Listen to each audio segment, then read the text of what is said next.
Hello friends, welcome everyone. நான் உங்கள் சபரி. நம்ம நிறைய கேசஸை பார்த்துருக்கோம். போலீஸ் டிபார்ட்மெண்ட்ல பொதுவாக ஒரு திருடனோ இல்லை கொலைகாரனோ மறைஞ்சிட்டு இருக்கவனை கண்டுபிடிக்கணும் அப்படின்னா மொபைல் டிவைஸை தான் ஃபர்ஸ்ட் அவங்க யூஸ் பண்ணுவாங்க. அவங்க என்ன மொபைல் யூஸ் பண்ணியிருந்தாங்க, அதோட ஐஎம்இஐ நம்பர் என்ன, இல்லை மொபைல் நெட்வொர்க் எங்கே, மொபைல் நெட்வொர்க் கடைசியாக எங்கே சுவிட்ச் ஆஃப் ஆயிருக்கு, யார் யாருக்கெல்லாம் கால் பண்ணாங்க, யாரெல்லாம் அவங்களோட கான்டாக்ட்ஸில் இருக்காங்க, இந்த மாதிரி எல்லாத்தையும் செக் பண்ணுவாங்க. அவங்க போகிற எல்லா இடங்களும் சிசிடிவி கேமராவையும் செக் பண்ணுவாங்க. இந்த மாதிரி எல்லா விஷயங்களையும் செக் பண்ணும் போது கண்டிப்பாக இவன் இங்கே தான் ஒளிஞ்சிருக்கணும்னு சொல்லிட்டு ஈஸியாகவே போலீஸ்க்கு தெரிஞ்சிடும். ஆனால் ஒரு 30 வருஷத்துக்கு முன்னாடி இதே மாதிரி கொள்ளை, கற்பழிப்பு, திருட்டு இந்த மாதிரி எல்லா விஷயங்களும் நடக்கும் போது அவங்க கையில் மொபைல் இருக்காது, எல்லா ரோட்லையுமே சிசிடிவி கேமராஸ் இருக்காது. அப்போ எல்லாம் எப்படி குற்றவாளிகளை கண்டுபிடிச்சாங்கன்னு சொல்லி யோசிச்சிருக்கீங்களா? அப்போதான் அவங்களோட முழு திறமையை அவங்க யூஸ் பண்ண ஆரம்பிப்பாங்க. கொலை பண்றவனாகட்டும் இல்லை திருடுறவனாகட்டும் எங்கேயாச்சும் ஏதோ ஒரு தடயத்தை விட்டுட்டு போவான். அந்த தடயத்தை அவன் செய்யும் போது விட்டுருப்பான், இல்லை செஞ்சதுக்கு அப்புறம் ஒரு மாசம் கழிச்சு கூட திருப்பி வந்து அந்த தடயத்தை விட்டுட்டு போவான். அதை ஃபாலோ அப் பண்ணாவே திருடனையோ கொலைகாரனையோ கண்டுபிடிக்கலாங்கிற ஒரு பேசிக் ரூல் எல்லா போலீஸ் டிபார்ட்மெண்ட்டுக்குமே தெரியும். ஆனா அதே மாதிரி ஒரு சம்பவம் ஒரு மாசத்துக்கு முன்னாடி கேரளால நடந்திருக்கு. மே 9ஆம் தேதி ஒரு கொலை நடந்திருக்கு. ஆனா கொலை செஞ்சவங்கிட்ட மொபைல் இல்ல, அவன் எங்க போனாங்கிற ஒரு ஐடியாவும் இல்ல, அவன் யாரையும் கான்டாக்டும் பண்ணல, அவங்கிட்ட பேங்க் அக்கௌண்ட் கூட இல்ல. ஒருத்தவன்ட்ட பேங்க் அக்கௌண்ட் இருந்தா கண்டிப்பா ஏடிஎம் யூஸ் பண்ணுவான், காசு எடுக்க ட்ரை பண்ணுவான்னு பார்த்தா ஒரு பேங்க் அக்கௌண்ட் கூட அந்த கொலைகாரன்ட்ட இல்ல.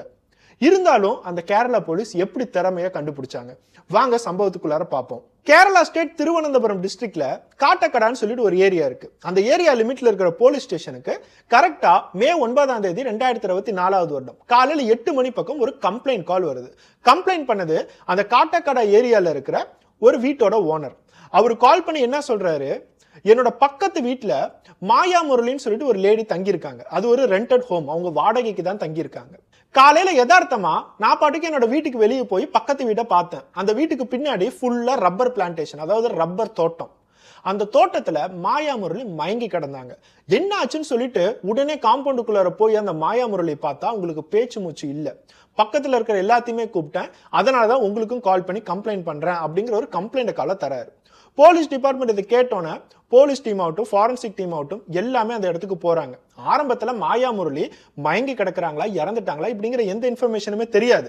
அங்க இருக்கிற மக்கள் ஆம்புலன்ஸ்க்கு கால் பண்ணதுனால போலீஸ் டிபார்ட்மெண்ட் அந்த இடத்துக்கு வராங்க, ஆம்புலன்ஸும் அந்த இடத்துக்கு வராங்க. மாயா முரளியை பார்த்து டெஸ்ட் பண்ணி அவங்க இறந்து போயிட்டாங்க அப்படிங்கிற ஒரு நியூஸை கண்டுபிடிக்கிறாங்க. சுத்தி இருக்கிறவங்க எல்லாத்துக்குமே ஒரு பெரிய ஷாக். அவங்க மயங்கி போய் கிடக்குறாங்கன்னு பார்த்தா இறந்துருக்காங்க. நேச்சுரலா இறந்தாங்களா, ஒரு கொலையா, இந்த மாதிரி எந்த விஷயங்களுமே தெரியல. போலீஸ் உடனே கிரைம் சீனை யாரும் அழைக்காதீங்கன்னு சொல்லிட்டு எல்லாத்தையும் தூரம் போக சொல்லிட்டாங்க. அந்த இடத்துல ஃபாரன்சிக் டீம் வராங்க. சுத்தி இருக்கிறவங்க எல்லாத்தையும் விசாரிக்கும் போது இந்த வீட்டுல யார் யாரெல்லாம் தங்கியிருக்காங்க. ஆளு மாயா முரளி. மாயா முரளிக்கு 39 வயசு ஆகுது. இவங்களோட ஹஸ்பண்டோட பேரு ரஞ்சித். ரஞ்சித்துக்கு 32 வயசு ஆகுது. அந்த ரஞ்சித் அப்படிங்கிறவர் ஒரு ஆட்டோ ரிக்ஷா டிரைவர். இந்த வீட்டுல ஒரு ஆட்டோ இருக்கு, அந்த ஆட்டோ தான் அவர் ஓட்டிட்டு இருப்பாரு. இவங்க 2 பேர் மட்டும் இல்லாம இன்னொரு ஆளு இங்க அப்பப்போ வந்து தங்கிட்டு இருப்பாரு. ஆனா அவங்களோட பேர் யாருன்னு எங்களுக்கு தெரியலன்னு சொல்லிட்டு சுத்தி இருக்கிற மக்கள்லாம் சொல்றாங்க. இப்போ இந்த இடத்துல மாயா முரளி இறந்து கிடக்குறாங்க. ஆனா அந்த வீட்டுல இருந்த 2 நபர்களுமே காணோம். அவங்க 2 பேருமே அப்ஸ்காண்ட் ஆயிட்டாங்க. சோ இது ஒரு ஆக்சிடென்டல் டெத்தா இருக்குமா, இல்ல ஒரு மர்டரா இருக்குமா, இந்த மாதிரி ஏகப்பட்ட சந்தேகம் போலீஸ்க்கு இருந்துகிட்டே இருக்கு. போலீஸ் அவங்களோட என்கொயரியில இந்த மாயா முரளி யாரு, எங்க வேலை பார்க்கறாங்க, இவங்களோட அப்பா அம்மா எல்லாம் எங்க இருக்காங்கிற எல்லா விஷயங்களும் விசாரிக்கிறாங்க. மாயா முரளியோட அப்பா அம்மா எல்லாமே ரொம்ப வருஷத்துக்கு முன்னாடி இறந்துட்டாங்க. அவங்க அப்பா வாங்கி வச்ச ஆட்டோ தான் இப்ப மாயா முரளி கிட்ட இருக்கு. அந்த ஆட்டோவை தான் மாயா முரளியோட ஹஸ்பண்டான ரஞ்சித் ஓட்டிட்டு இருந்தார். மாயா முரளி ஒரு ஃபயர் சர்வீஸ்ல டெபுட்டி வார்டனா ஒர்க் பண்ணிட்டு இருக்காங்க. ஒரு நீட்டான ஃபேமிலி, அவங்களுக்கு தேவையான சம்பளம் எல்லாமே வருது. இதை தாண்டி மாயா முரளிக்கு 5 வருஷத்துக்கு முன்னாடியே ஒரு கல்யாணம் நடந்திருக்கு. அந்த ஹஸ்பண்ட் இறந்து போனதுனால இவங்க ஹஸ்பண்ட் இல்லாம கொஞ்சம் வருஷம் வாழ்ந்திருக்காங்க. 4 மாசத்துக்கு முன்னாடி தான் இந்த மாயாவுக்கு ரஞ்சித் அப்படிங்கிறவருக்கு கல்யாணம் நடந்திருக்கு. அந்த மாயாவுக்கு ஹஸ்பண்டுக்கு 2 குழந்தையும் பிறந்திருக்கு. அந்த குழந்தைய பத்தி விசாரிச்சிருக்காங்க. இந்த மாதிரி எல்லா டீடைல்ஸுமே கிடைக்குது. ஆனா அந்த வீட்டுக்குள்ளார இருந்த மாயாவோட 2வது கணவரான ரஞ்சித்தையும் காணோம். அந்த வீட்டுல வேற எவனா இருக்கானாமே, அவன் தான் யாரு அப்படிங்கிற இன்ஃபர்மேஷனையும் காணோம். போலீஸ் அவங்களோட அடுத்த ஸ்டெப்பா மாயாவோட டெட் பாடியை போஸ்ட்மார்ட்டம் ரிப்போர்ட்டுக்கு அனுப்பிச்சு விடுறாங்க. கண்டிப்பா இது ஒரு கொலையா இருக்கிறதுக்கு வாய்ப்புகள் இருக்கு. ஏன்னா அவங்க பாட்டுக்கு இறந்து போய் கிடக்குறாங்க, 2 பேர் பாட்டுக்கு அப்ஸ்காண்ட் ஆயிருக்காங்க. அவங்க ஒரு நேச்சுரல் டெத்தா இருந்தா அந்த 2 பேரும் நின்று இறுதி சடங்குகள் எல்லாமே செஞ்சிருக்கணும். இந்த இடத்துல இவங்க பாட்டுக்கு ஓடி போறாங்க. சோ கண்டிப்பா கொலையா இருக்குங்கிறது போலீஸோட நம்பிக்கை. அதே மாதிரி போஸ்ட்மார்ட்டம் நடந்துட்டு இருக்கு. இன்னொரு சைடு மாயாவோட ஹஸ்பண்டான ரஞ்சித் அவர் என்ன மொபைல் யூஸ் பண்ணிட்டு இருந்தாரு, அந்த மொபைல் நம்பர் என்ன இப்படிங்கிற எல்லா விஷயத்தையும் கண்டுபிடிக்கிறாங்க. அந்த மொபைல் கடைசியா எங்க போய் சுவிட்ச் ஆஃப் ஆனிச்சோ அந்த இடத்துக்கு போறாங்க. இந்த சம்பவம் நடந்த அடுத்த 10 நிமிஷத்துல தான் அந்த இடம் இருக்கு. ஒரு 2 கிலோமீட்டர் டிஸ்டன்ஸ் தான். அங்க போய் பார்த்தா ஒரு சாக்கடை ஓரமா அந்த மொபைல் 2ஆ உடைஞ்சு கிடக்குது. அந்த ரஞ்சித் அப்படிங்கிறவன் அந்த மொபைலை வாண்டடா உடைச்சு தூக்கி போட்டுட்டு அந்த இடத்த விட்டு எஸ்கேப் ஆயிருக்கான். ஸோ ரஞ்சித் அப்படிங்கிறவன்கிட்ட ஒரே ஒரு மொபைல் தான் இருந்திருக்கு. அந்த மொபைலில் 2 சிம் கார்டு இருந்திருக்கு. அதை எல்லாத்தையும் அங்கேயே அவன் டிஸ்போஸ் பண்ணிட்டு அந்த இடத்த விட்டு மறைஞ்சு போயிட்டான். அங்க இருக்கிற சிசிடிவி கேமரா எல்லாத்தையுமே அடுத்ததா செக் பண்ணியிருக்காங்க. இந்த இடத்த விட்டு அவன் எங்க போயிருக்காங்கிறது போலீஸ்க்கு தெரியல. ஒரு 2 சிசிடிவி காட்சிகள்லாம் அவன் எந்த பாதை வழியா போனா அப்படிங்கிற க்ளூ மட்டும் தான் இருக்கு தவிர அதுக்கப்புறம் அந்த ரஞ்சித் எங்க அப்படிங்கிற எந்த ஐடியாவுமே போலீஸ்க்கு தெரியல. சோ இப்ப ரஞ்சித் ஒரு சைடு ஓடிட்டான் அப்படிங்கறத தாண்டி இந்த வீட்டை ஏதாச்சும் எவிடன்ஸ் கிடைக்குதான்னு சொல்லிட்டு எல்லா இடங்களையும் செக் பண்ணியிருக்காங்க. அப்போதான் போலீஸ்க்கு மாயாவோட மொபைல் கிடைச்சிச்சு. ஆனா அந்த மொபைலும் உடஞ்ச நிலைமையில தான் இருக்கு. அப்படின்னா மாயாவும் ரஞ்சித்தும் சண்டை போட்டிருக்கணும். சண்டை போடுறதுக்கு முன்னாடி மாயாவோட மொபைலை யாரோ ஒருத்தவங்க கோபப்பட்டு உடைச்சிருக்கணும். ரஞ்சித் மாயாவை கொலை பண்ணிருக்கணும். கொலை பண்ணிட்டு அவன் ஓடும் போது நம்மள யாரும் கண்டுபிடிச்சிடக்கூடாதுன்னு சொல்லிட்டு அவனோட மொபைலும் உடைச்சிட்டு போயிருக்கணும். இவங்க 2 பேரும் சண்டை போட்டாங்களா, இது ஒரு கொலையா, ஆக்சிடென்டல் டெத்தா, இது எல்லாமே தெரியணும் அப்படின்னா அந்த வீட்டுல இருக்கிற 3வது நபர் யாரு, அவனை பார்த்தா மட்டும்தான் எல்லா விஷயங்களும் தெரியும்னு சொல்லிட்டு சுத்தி எல்லா இடங்களும் சர்ச் பண்ண ஆரம்பிச்சாங்க. எல்லா நெய்பர்ஸ் கிட்டயுமே கேட்டு அவனோட பேரு தீபு அப்படிங்கறத கண்டுபிடிச்சிருக்காங்க. சோ இப்ப தீபு அப்படிங்கிற பேரை வச்சு அந்த ஏரியால எல்லா இடங்களும் செக் பண்ணும் போதுதான் மாயாவோட ரிலேட்டிவ் வீட்டுல அவன் தங்கிட்டு இருந்திருக்கான். அந்த தீபுவை உடனே கஸ்டடியில் எடுக்கிறாங்க. கஸ்டடியில் எடுத்து போலீஸ் அவங்களோட ஸ்டைல்ல விசாரிக்கிறாங்க. ஏன்னா தீபுவும் இந்த கொலையில இன்வால்வ் ஆயிருப்பானோங்கிறது போலீஸோட நம்பிக்கை. ஆனா தீபு சொல்ற விஷயங்கள்லாம் பார்த்தா அவன் ரொம்ப அப்பாவியா இருக்கான். தீபுக்கு ஃபேமிலி யாருமே இல்லை. மாயாவோட கசின் தான் தீபு. ஒரு நாள் எனக்கு ஃபேமிலி யாருமே இல்லை, அப்பா அம்மா எல்லாம் இறந்துட்டாங்க, வேலை இல்லை, தங்கறதுக்கு ஒரு இடம் இல்லைன்னு சொல்லிட்டு மாயா கிட்ட வந்து கேட்கும் போது பாவப்பட்டு என்னோட வீட்டிலே நீ தங்கிக்கோ, ஒரு ரூம் எடுத்து நீ படுக்கு தங்கிக்கோ, நீ உன்னோட வேலையை பாருன்னு சொல்லிட்டு அந்த தீபுவை தங்க வச்சிருந்தாங்க. அந்த தீபு தங்கறதுனால மாயாவுக்கு ஒரு விதத்துல சேஃப்டியா இருந்துச்சு. சரி நம்ம மட்டும் வீட்டுல தனியா இருக்கோம் அப்படின்னா யாராச்சும் வந்து பிரச்சனை பண்றதுக்கு வாய்ப்புகள் இருக்கு. இந்த இடத்துல தீபு வச்சோம் அப்படின்னா நமக்கும் சேஃப்டின்னு சொல்லிட்டு தீபுவை வீட்டுல தங்க வச்சிருந்தாங்க. இந்த மாதிரிதான் மாயாவோட வாழ்க்கை எல்லாம் போயிட்டு இருந்துச்சு. ஆனா 4 மாசத்துக்கு முன்னாடி ரஞ்சித் அப்படிங்கிற அந்த வீட்டுக்குள்ளார இன்ட்ரோடியூஸ் ஆனோம். மாயாவை பார்த்து நீங்க ஒரு ஆட்டோ வச்சிருக்கீங்கன்னு சொல்லி கேள்விப்பட்டேன். நான் இதுக்கு முன்னாடி டிரைவர் வேலையெல்லாம் பார்த்திருக்கேன். ஆட்டோ ரிக்ஷா எனக்கு கொடுத்தீங்க அப்படின்னா நான் நீட்டா அதை மெயின்டைன் பண்ணி உங்களுக்கு வாடகை தந்துறேன்னு சொல்லி தான் அந்த வீட்டுக்குள்ளார வந்திருக்கான். இது மூலியமா மாயாவும் ரஞ்சித்தும் ஃப்ரெண்ட்ஸ் ஆக ஆரம்பிச்சிருக்காங்க. இவங்களோட ஃப்ரெண்ட்ஷிப் கொஞ்சம் கொஞ்சமா க்ளோஸ் ஆகிறத தீபு பார்த்துக்கிட்டு தான் இருந்திருக்கான். சரி மாயாவுக்கு ஒரு புது வாழ்க்கை கிடைக்குது. 5 வருஷத்துக்கு முன்னாடி அவங்களோட கணவர்லாம் இழந்துட்டு தனியா இருக்காங்க. இப்ப ரஞ்சித் அப்படிங்கிற ஒருத்தவங்க கூட சந்தோஷமா இருக்கட்டுமேன்னு சொல்லிட்டு தீபுவும் அதை பெருசா கண்டுக்கல. ரஞ்சித்தும் ஒரு சைடு ஆட்டோ ஓட்டுறான், இன்னொரு சைடு மாயா கிட்ட நல்லா பேசுறான். மாயாவுக்கு 2 பெண் குழந்தைங்க இருக்காங்க. அதுல இளைய பெண் குழந்தைக்கு ஆட்டிசம் அப்படிங்கிற ஒரு டிஸார்டரும் இருக்கு. அந்த ஆட்டிசம் அப்படிங்கிற டிஸார்டர் வச்சு அதுக்கு ஓவரா கேர் கொடுத்து எல்லாத்தையுமே பார்த்துட்டு இருந்தாங்க. அதே மாதிரி ரஞ்சித்தும் வந்து உங்க 2 குழந்தைங்களை நான் பாத்துக்கிறேன், ஆட்டோ எல்லாத்தையுமே நான் ஓட்டிக்கிறேன், உன்னை என்ன கல்யாணம் பண்ணிக்கிறேன்னு சொல்லிட்டு மாயாவுக்கு ஒரு நம்பிக்கை கொடுத்தான். அவங்க 2 பேத்துக்குள்ளார ஒரு காதல் வந்துச்சு. அவங்க காதலிக்க ஆரம்பிச்சாங்க, கல்யாணமும் பண்ணிக்கிட்டாங்க. கல்யாணம் நடந்ததுக்கு அப்புறம் அவங்களோட வாழ்க்கை நார்மலா போகும்னு பார்த்தா அப்பதான் அந்த வீட்டுல தங்கி இருக்க தீபு இவங்க 2 பேரும் எப்ப பார்த்தாலும் சண்டை போட்டுட்டு இருக்கிறத கவனிச்சான். எப்பயுமே ரஞ்சித் வீட்டுக்கு குடிச்சிட்டு தான் வருவான். குடிச்சிட்டு வந்து மாயாவை போட்டு கண்டபடி அடிப்பான். இவங்க 2 பேத்துக்கு எப்பயும் சண்டையாவே தான் இருக்கும். காலையில நல்லவன் மாதிரி தான் இருப்பான், ஆனா குடிச்சான் அப்படின்னா டோட்டல் சைக்கோ ஆயிருவான் அப்படிங்கறத தீபு சொல்றான். இந்த சம்பவம் நடந்த நாள் மே 9ஆம் தேதி ரஞ்சித் எப்பயும் போல நைட்டு குடிச்சிட்டு வந்தான். அவன் என்னை போட்டு அடிக்கிறான்னு சொல்லிட்டு எனக்கு முன்னாடி மாயா கிச்சன்ல ஒளிஞ்சிட்டு இருந்தாங்க. அவன் கிச்சனுக்குள்ளார வந்து கிச்சன்ல எனக்கு முன்னாடியே மாயாவை போட்டு கண்டபடி அடிச்சான். மாயா அவனோட அடி தாங்க முடியாம வீட்டை விட்டு ஓடிட்டாங்க. இவனும் அவங்களுக்கு பின்னாடியே ஓடினான். 2 பேருமே போய் பின்னாடி இருக்க ரப்பர் பிளான்டேஷன்ல சண்டை போட்டுட்டு இருந்தாங்க. சரி அவங்களோட சண்டை நம்ம எதுக்கு தள்ளி விடுவேன்னு சொல்லிட்டு நான் பாட்டுக்கு ரூம்ல உட்காந்துட்டு இருந்தேன். 1/2 மணி நேரம் கழிச்சு போதையோட ரஞ்சித் திருப்பி வீட்டுக்கு வந்தான். வீட்டுக்கு வந்து என்கிட்ட ஒரு ஷாக்கிங்கான விஷயத்த சொல்றான். நான் மாயாவை கொன்னுட்டேன், இனிமேட்டு அவ வரமாட்டா, அவளை சாவடிச்சுட்டேன், நானும் நிம்மதியா இருப்பேன் அப்படின்னு சொல்லும் போதே எனக்கு உடம்பு ஃபுல்லா நடுங்கிருச்சு சார். நானும் கொலை கேஸ்ல மாட்டிக்குவேணும்னு சொல்லி தான் நானும் அப்ஸ்காண்ட் ஆயிட்டேன். அவன் கொலை பண்ணதுக்கு என்னை தூக்கி உள்ளார போட்டுறாதீங்கன்னு சொல்லிட்டு போலீஸோட காலில் விழுந்து கெஞ்சறான். சோ இப்ப போலீஸ்க்கு இது எல்லாத்தையும் கேட்டோன்னே ஒரே ஒரு உண்மை தெரிஞ்சிருச்சு. ரஞ்சித் தான் அந்த மாயாவை கொலை பண்ணியிருப்பான். தீபு சொல்றது எல்லாம் உண்மையா தான் இருக்கு. சோ இப்ப ரஞ்சித்தை எப்படி தான் கண்டுபிடிக்கிறது? தீபு சொன்ன மாதிரியே மாயாவோட போஸ்ட்மார்ட்டம் ரிப்போர்ட் அதே மாதிரி தான் சொல்லுது. அவங்களோட மூக்கை பிடிச்சி யாரோ அமுத்தி இருக்காங்க, கழுத்தை நெரிச்சிருக்காங்க, அவங்களோட தலை உடம்புல ஏகப்பட்ட காயங்கள் இருக்கு. இது ஒரு ப்ரூட்டல் மர்டர் தான், கொடூரமா அந்த இடத்துல கொலை பண்ணியிருக்காங்க அப்படிங்கிற விஷயம் வருது. இந்த வீட்டுல குழந்தைங்க இங்க இருக்காங்க, மாயாவுக்கு 2 குழந்தைங்க இருக்காங்களேன்னு கேட்டா தீபு என்ன சொல்றான், மாயாவோட ஃபர்ஸ்ட் ஹஸ்பண்டுக்கு அப்பா அம்மா இன்னமும் உயிரோட தான் இருக்காங்க. அந்த அப்பா அம்மா வந்து இந்த குழந்தைங்களை நாங்க பாத்துக்கிறோம். மாயா 2வதா ஒரு கல்யாணத்தை பண்ணியிருக்கா. அந்த ரஞ்சித் மேல எங்களுக்கு நம்பிக்கையே இல்லை. அந்த குழந்தைங்களை ஏதாவது பண்ணிட்டோம் அப்படின்னா எங்களால தாங்க முடியாது. எங்க பையனோட குழந்தைய நாங்க பொறுப்பேற்றுக்கிறோம். எங்க வீட்டுல இருக்கட்டும், மாயா நீ எப்ப வேணும்னாலும் எங்க வீட்டுக்கு வந்து குழந்தைங்களை பார்க்கலாம்னு சொல்லிட்டு அந்த 2 குழந்தைங்களும் கூட்டிட்டு போயிட்டாங்க. சோ போலீஸ்க்கு இது எல்லாத்தையும் கேட்கும் போது ஒரு சைடு தலை சுத்துது. எவ்வளவு விஷயங்கள் உள்ளார வருது. மாயாவோட பாஸ்ட் ஹிஸ்டரி எல்லாத்தையும் எடுத்து பார்த்தா அவங்க ஒரு விதவையா வாழ்ந்திருக்காங்க. புதுசா ரஞ்சித்னு ஒருத்தன் உள்ளார வந்திருக்கான். குழந்தைங்களை நம்பிக்கை இல்லாம அவங்களோட மாமனார் மாமியார் கூட்டிட்டு போயிட்டாங்க. இப்ப என்னன்னா இவங்க பிணமா கிடக்குறாங்க. ரஞ்சித் டோட்டலா அப்ஸ்காண்ட் ஆயிட்டான். அந்த ரஞ்சித்தை கண்டுபிடிக்கணும்னு சொல்லிட்டு எவ்வளவுதான் தேடியும் அவன் எங்க போனா அப்படிங்கிற எந்த ஐடியாவும் இல்லை. இந்த சம்பவம் நடந்தா அதுக்கு அடுத்த நாள் தான் தீபுவை கண்டுபிடிச்சிருக்காங்க. தீபுவை கண்டுபிடிச்சா அடுத்த 2வது நாள் அதே போலீஸ் ஸ்டேஷனுக்கு ஒரு ஆட்டோ ரிக்ஷா டிரைவர் கால் பண்றாரு. அவர் கால் பண்ணி ஒரு முக்கியமான க்ளூவை தராரு. நேத்து சாயந்தரம் என்னோட ஆட்டோவை எப்பயும் போல ஒரு ஹைவேஸ் ரோட்ல நான் ஓட்டிட்டு இருந்தேன். திடீர்னு யாரோ ஒருத்தர் வந்து ஆட்டோவை மறைச்சாரு. அவரை பாக்குறதுக்கு துணிலாம் கிழிஞ்சு ரொம்ப பாவப்பட்ட மாதிரி தான் இருந்தாரு.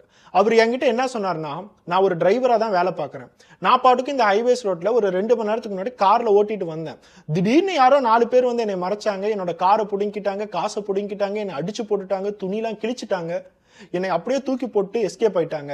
தயவு செய்து எனக்கு லிஃப்ட் தாங்க, என்னோட வீடு வரைக்கும் மட்டும் விடுங்க, அதுக்கு முன்னாடி எனக்கு ஒரு துணி வாங்கணும், அந்த துணிக்கு ஏதாச்சும் காசு இருந்தா தாங்க, நான் வீட்டில் போய் செட்டில் பண்ணிடுறேன்னு சொல்லிட்டு அவ்வளோ பாவமா சொன்னார். அவர் சொன்ன மாதிரியே அவர் கையில நான் 300 ரூபா கொடுத்தேன். அந்த 300 ரூபா எடுத்துக்கிட்டு ஒரு துணி கடைக்கு நாங்க போனோம். அங்க போய் ஒரு ப்ளூ கலர் டிஷர்ட் எடுத்து அவர் போட்டுக்கிட்டாரு.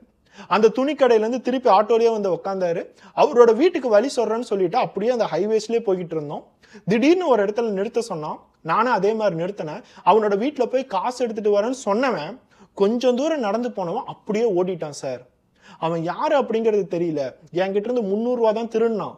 ஆனா அதுக்கு முன்னாடி அவன் என்னெல்லாம் கொலைய பண்ணியிருப்பானோ, திருட்ட பண்ணியிருப்பானோ, இதெல்லாம் எனக்கு எதுவுமே தெரியல, இன்ஃபர்மேஷன் சொல்லாமே வந்தேன்னு சொல்லிட்டு போலீஸ்க்கு ஒரு க்ளூவை கொடுத்தான். அதை கேட்டோன்னா போலீஸ்க்கு அப்படி ஒரு சந்தோஷம். ஏன்னா இவன் சொல்ற எல்லா விஷயமும் அவங்க சிசிடிவி காட்சிகள்ல என்னைக்கு ரஞ்சித்தை மிஸ் பண்ணாங்களோ அதுக்கப்புறம் நடந்ததாதான் எல்லாமே மேட்ச் ஆகுது. அவன் சொன்ன மாதிரியே அந்த துணி கடைக்கு போயிருக்காங்க. துணி கடையில இருக்க சிசிடிவி கேமராவை பார்த்திருக்காங்க. அப்படியே ரஞ்சித் தான். ரஞ்சித் அந்த துணி கடைக்குள்ளார என்டர் ஆகுறான். 300 ரூபாய்க்கு ஒரு ப்ளூ கலர் டிஷர்ட் வாங்குறான். டிஷர்ட்டும் லுங்கியும் போடுறான். திருப்பி அந்த ஆட்டோலயே ஏறி போறான். இப்போ அந்த ஆட்டோக்காரனை விட்டு எங்க ஓடனா அப்படிங்கிற எந்த ஐடியாவும் இல்ல. திருப்பி போலீஸ் எல்லா இடத்தையும் சுத்தி எவ்வளவுதான் க்ளூ கிடைச்சோம் ஒரே பாயிண்ட்ல தான் வந்து நிக்கிறாங்க. ரஞ்சித் உடைச்சு போட்ட போன்ல இருக்கிற கான்டாக்ட்ஸ் எல்லாத்தையும் செக் பண்ணா ரஞ்சித் யாருக்குமே கால் பண்ணல. ஏன்னா இப்ப இருக்கிற நிலைமையில நம்ம எல்லாத்தையும் போன் கான்டாக்ட்ஸ்லாம் போன்ல தான் வச்சிருப்போம். மனசுல எந்த நம்பருமே நம்ம வச்சிருக்க மாட்டோம். சோ அப்படிங்கும் போது ரஞ்சித் அவனோட போனை தூக்கி போட்டு உடைச்சிட்டான்.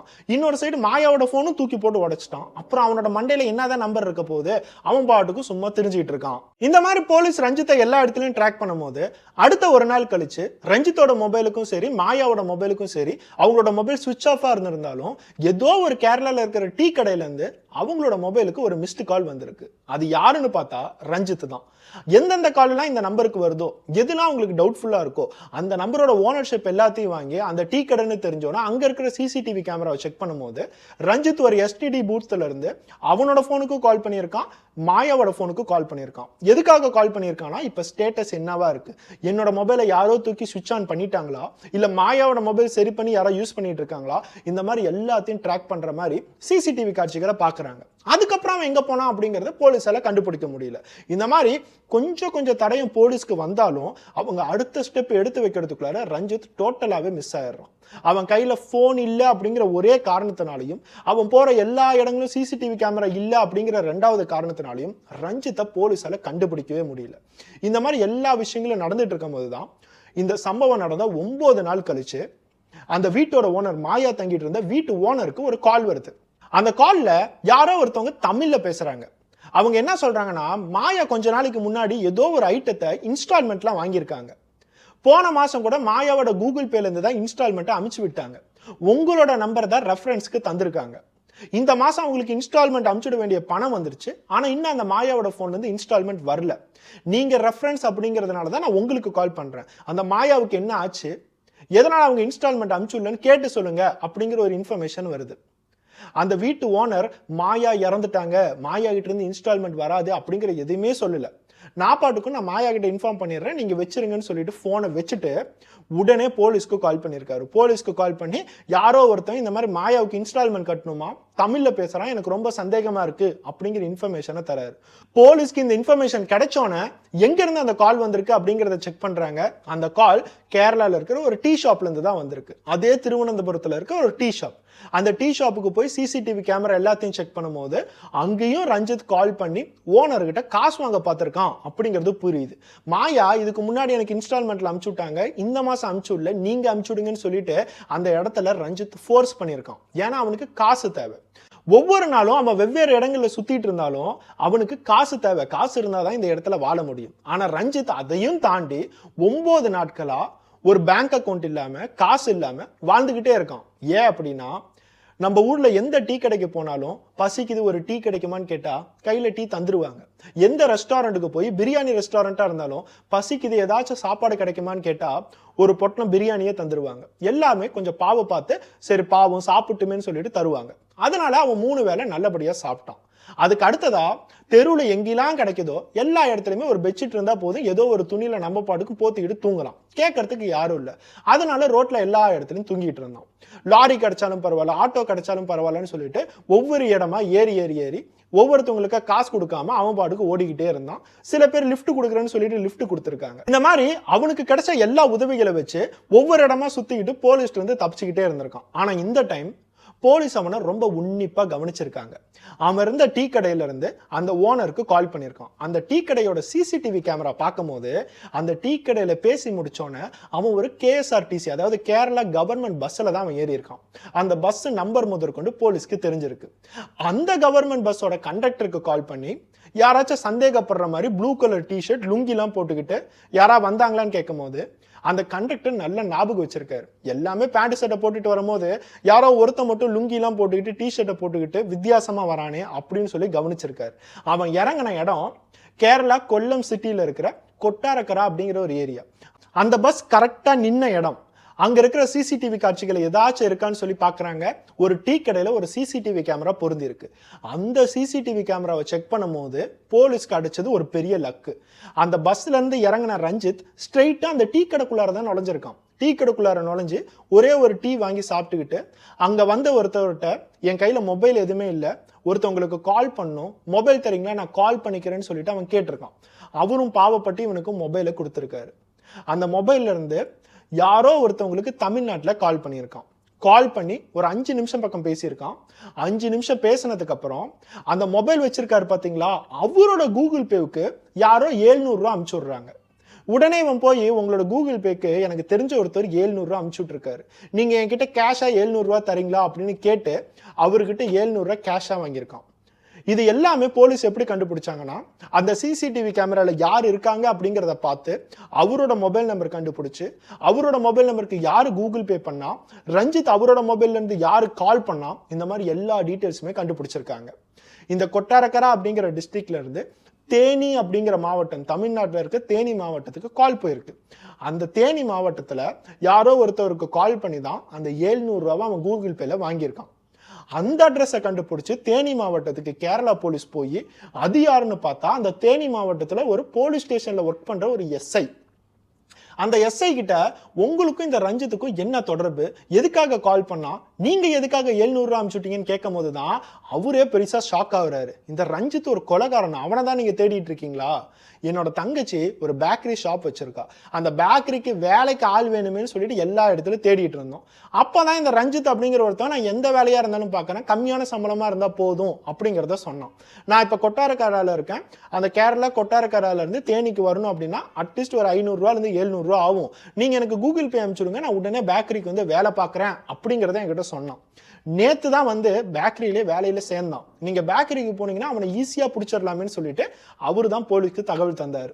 உடனே அந்த பேக்கரிக்கு போனாங்க. அந்த பேக்கரியில நீட்டாக ட்ரெஸ் பண்ணிட்டு ரொம்ப நல்லவனாட்டம் அந்த இடத்துல ரஞ்சித் ஒர்க் பண்ணிட்டு இருந்தாரு. அப்படியே அந்த இடத்துல அவனை தூக்கிட்டாங்க. ஸோ போலீஸ்க்கு இது ஒரு பெரிய வெற்றி. ஒருத்தன் மொபைலே இல்லாம, பேங்க் அக்கௌண்ட்டும் இல்லாம, அவன் எங்க போனா அப்படிங்கிற க்ளூவும் பெருசா விடாம, இந்த மாதிரி எல்லா விஷயங்களும் இருந்தும் அவங்களுக்கு கிடைச்ச சின்ன சின்ன தடயத்தை வச்சு எப்படிலாம் அவங்களால ட்ரை பண்ண முடியுமோ அந்த லூப் ஹோல்குள்ளாரெல்லாம் போய் கேரளாவிலேருந்து வந்து தமிழ்நாட்டில் ஒருத்தவனை பிடிச்சிருக்காங்க. இந்த மாதிரி இன்னும் எத்தனை ஸ்டேட்டில் எத்தனை ரஞ்சித் இருப்பாங்க, எத்தனை போலீஸ் இந்த மாதிரி ரொம்ப எக்யூப்டாக அவங்களோட மூளையை யூஸ் பண்ணி லூப் ஹோலுக்குலாம் போய் கண்டுபிடிப்பாங்க அப்படிங்கிறது தெரியல. ரஞ்சித்தை போலீஸ் ஸ்டேஷனுக்கு கூட்டிட்டு வந்து அவங்களோட ஸ்டைலில் விசாரிக்கும் போது அவன் ஒத்துக்கிட்ட உண்மை, ஆமாம் நான் தான் மாயாவை கொலை பண்ணேன். எதுக்காகடா கொலை பண்ணேன் அப்படின்னு கேட்கும் போது தான் மாயா ஃப்ரீக்வெண்டா அவளோட ஹஸ்பண்டோட அப்பா அம்மா, அதாவது மாமனார் மாமியார்கிட்ட பேசுறது எனக்கு டோட்டலா பிடிக்கல, என் மேல நம்பிக்கையே இல்லாம அந்த மாமனார் மாமியார் வந்து இந்த 2 குழந்தைங்களுமே கூட்டிட்டு போயிட்டாங்க. இந்த 2 குழந்தைங்களை பார்த்துக்காத திறமை என்கிட்ட இல்லாம இருக்கு. அந்த லெவலுக்கு நான் போயிட்டேனா யாருமே நீ நம்ப மாட்டீங்களா? அவன் பேசும்போது கூட குடி போதையில தான் இருந்தான். அந்த பேக்கரியில கூட அவன் குடி போதையில தான் இருந்திருக்கான். அவன் குடி போதையில இருக்கும் போது அவன் என்ன பண்றான், என்ன பேசுறான் இப்படிங்கிற எந்த விஷயமும் போலீஸாலே பிடிக்க முடியல. அந்த லெவலுக்கு ஒரு குடிகாரனா இருந்திருக்கான். எனக்கு அவன் மேல ரொம்ப கோபம் வந்துச்சு. 2 குழந்தைங்களும் அந்த பக்கம் கொடுத்துட்டா, அடிக்கடி வேற அவ போயிட்டு வந்திருக்கா. 5 நாளைக்கு முன்னாடி 2 டைம் போய் குழந்தைங்களை பார்க்கறேன்னு சொல்லிட்டு அவ படுக்கு போயிட்டு வந்திருக்கா. மாயாவுக்கு அவங்க குழந்தைங்க மேல ரொம்ப அன்பு. அதனால குழந்தைங்களை போய் பார்க்கறேன்னு சொல்லிட்டு அப்பப்போ போய் பார்த்துட்டு வருவாங்க. ஆனா இந்த சைடு ரஞ்சித்துக்கு அந்த மாமனார் மாமியார் கூட என்ன இன்னும் ரிலேஷன்ஷிப் கிடக்குது? அவங்க தான் குழந்தைய கூட்டிட்டு போயிட்டாங்கல்ல, ஒழுங்கா என் கூட வாழட்டும், இனிமேட்டு குழந்தைங்களை பார்க்க கூடாதுன்னு சொல்லிட்டு ஸ்ட்ரிக்டா ஆர்டர் போட்டிருக்கான். ஆனா மாயாவுக்கு அவங்க குழந்தைங்க மேல அன்பு இருந்துதான் ஆகும். மாமனார் மாமியார் இந்த ரஞ்சித்தை நம்பாம அவங்க குழந்தைங்களை கூட்டிட்டு போயிட்டாங்க. ஆனா குழந்தைங்க அம்மா வேணும்னு சொல்லிட்டு ரொம்ப ஏக்கமா இருப்பாங்கல்ல, அதனால அடிக்கடி அந்த குழந்தைங்களை பார்க்கறதுக்காக போயிருக்காங்க. 3 நாட்களுக்கு முன்னாடி அந்த குழந்தைங்களை பார்த்துட்டு பிக்கப் பண்றதுக்காக, ரஞ்சித் நீ வந்து என்னை பிக்கப் பண்ணிக்கோ, நீ தான் ஆட்டோ வச்சிருக்கல்ல, நீ வந்து என்னை பிக்கப் பண்ணிட்டு வீட்டுல போய் விட்டுரு அப்படின்னு கால் பண்ணிருக்காங்க. ரஞ்சித் அப்ப அந்த மாமனார் மாமியார் வீட்டுக்கு வந்திருக்கான். வீட்டுக்கு வந்து அந்த குழந்தைங்க கிட்ட பெரிய பொண்ணு கிட்ட சாப்பிட்டியா அப்படின்னு கேட்கும் போது, எனக்கு தாத்தா வாங்கி கொடுத்தாரு, இதை சாப்பிட்டேன் அதை சாப்பிட்டேன்னு சொல்லிட்டு தாத்தா பாட்டியை பத்தி புகழ்ந்து தள்ளி இருக்கு அந்த சின்ன பொண்ணு. பாவம் அது என்ன பண்ணும், தாத்தா பாட்டி ஆசைப்பட்டதெல்லாம் வாங்கி தராங்க, எங்களை நல்லா பாத்துக்கிறாங்கன்னு எல்லா விஷயங்களும் சொல்றாங்க. அதே மாதிரி உங்க அம்மா மாயா சாப்பிட்டாலான்னு கேட்கும் போது, தாத்தா பாட்டி அவங்களுக்கும் ஹோட்டல்ல இருந்து எல்லாம் வாங்கி தந்தாங்க, அம்மாவும் நல்லபடியா சாப்பிட்டாங்க அப்படிங்கிறதும் சொல்றான். இவனுக்கு ஆரம்பத்துல இருந்தே மாயா மேல என்ன கடுப்புனா, அந்த மாமனார் மாமியார் அடிக்கடி மாயாவுக்கு காசு தராங்க. என்னதான் எங்களோட மகன் இறந்தாலும் நீ இன்னமும் எங்களோட மருமகள் தான், உனக்கு ஆசைப்பட்டு நீ இன்னொரு கல்யாணம் பண்ணிக்கிட்ட, அதுல எங்களுக்கு எந்த ப்ராப்ளமும் இல்லை, இருந்தாலும் எங்க கையில இருந்து வர வேண்டிய காசு உனக்கு வந்துகிட்டே தான் இருக்கும்னு சொல்லிட்டு அடிக்கடி மாயாவுக்கு காசு கொடுத்து உதவி பண்ணாங்க. அதுவும் இந்த ரஞ்சித்துக்கு பிடிக்கல. என் மேல நம்பிக்கை இல்லாம, எனக்கு அக்கறை இல்லாம அவங்களுக்கு என்ன அவன் மேல அக்கறை வந்துச்சுன்னு சொல்லிட்டு அதுக்கும் மாயாவையே தான் போட்டு அடிச்சிருக்கான். இந்த மாதிரி அவனோட சைக்கோத்தனத்தை மாயா மேல திருப்பி காட்டி மே 9ஆம் தேதி இவங்க 2 பேத்துக்கு ஒரு பெரிய சண்டை வந்துதான் இந்த கொலையே நடந்திருக்கு. இந்த கொலையை செய்யணும்னு சொல்லிதான் அவன் நல்லா குடிச்சிட்டு ரப்பர் தோட்டத்துக்கு அவளை கூட்டிட்டு போய் அந்த இடத்துல கொலை பண்ணியிருக்கான். இந்த வீடியோ பார்த்துட்டு இருக்க எல்லாருக்குமே சொல்றேன், ஆணா இருந்தாலும் சரி பெண்ணாக இருந்தாலும் சரி, உங்களோட மனைவியோ உங்களோட காதலியோ இல்லை உங்களோட கணவனோ இல்லை உங்களோட காதலனோ உங்களை விட்டுட்டு போயிட்டாங்க, இறந்துட்டாங்க, நான் ரொம்ப தனிமையா இருக்கேன், எனக்குன்னு சொல்லிட்டு ஒரு துணை வேணும்னு நினைக்கிறதுல எந்த தப்புமே இல்லை. உங்களோட 20 வயசுல இருந்து 100 வயசு வரைக்கும் எந்த வயசா இருந்தாலும் பரவாயில்ல, உங்களுக்குன்னு சொல்லிட்டு ஒரு துணை வேணும், உங்களுக்குன்னு ஒரு அப்பா அம்மா வேணும். அதே மாதிரி ஒரு வயசை தாண்டினதுக்கு அப்புறம் உங்க அப்பா அம்மாலாம் போனதுக்கு அப்புறம் உங்களுக்கு வேற ஒரு துணை தேவைப்படுது. எந்த வயசா இருந்தாலும் ஒரு துணை தேவைப்படுது. உங்களோட ஹஸ்பண்ட் இறந்துட்டாலும் சரி, மனைவி இறந்துட்டாலும் சரி, நீங்க இன்னொரு துணையை தேடுறதுல எந்த தப்புமே இல்லை. ஆனா அது அவசரப்படாம ரொம்ப பொறுமையோட, யாருக்கிட்டையும் போய் ஏமாறாம, யாருக்கிட்டையும் போய் கஷ்டப்படாம இருக்கணும் அப்படிங்கறத மனசுல வச்சுக்கிட்டு நீங்க எந்த விஷயமா இருந்தாலும் பாருங்க. இந்த இடத்துல ரஞ்சித்தை நம்பாம ஆரம்பத்துல அந்த மாமனார் மாமியார் 2 குழந்தைங்களை கூட்டிட்டு போயிட்டாங்க. இல்ல அப்படின்னா ரஞ்சித் அந்த 2 குழந்தைங்களை குடிச்சிட்டு கொலை பண்றதுக்கு வாய்ப்புகள் இருக்கு. ஒவ்வொருத்தவங்களும் உங்களுக்கு இன்னொரு வாழ்க்கையை தேடும் போது உங்களுக்குன்னு குழந்தைங்க இருந்தாங்க அப்படின்னா விஷயமா அந்த குழந்தைங்க பாதுகாப்பா இருப்பாங்களா அப்படிங்கறத நீங்க யோசிங்க. அதுக்கப்புறம் உங்களுக்கு கரெக்டா இருப்பாங்களா, அதுக்கப்புறம் கடைசி வரைக்கும் நம்ம சந்தோஷமா இருப்போமா, உண்மையாதான் நம்மளை நேசிக்கிறாங்களா, இதுக்கு முன்னாடி அவங்களோட வாழ்க்கையில என்னெல்லாம் நடந்திருக்கு, இந்த மாதிரி எல்லா விஷயங்களும் உங்களுக்கு கண்டிப்பா தோணணும். வெறும் ஆசையை மட்டுமே வச்சுக்கிட்டு ஒரு அவசரத்தோட அவங்கள நீங்க ஏத்துக்கிட்டீங்க அப்படின்னா கடைசியா உங்க உயிரே போகிற லெவலுக்கு பிரச்சனை வருங்கிறத இந்த மாயாவோட சம்பவத்து மூலியமா தான் நான் உங்களுக்கு தெரிவிக்கிறேன். நெக்ஸ்ட் ஒரு வீடியோட பார்ப்போம். பை.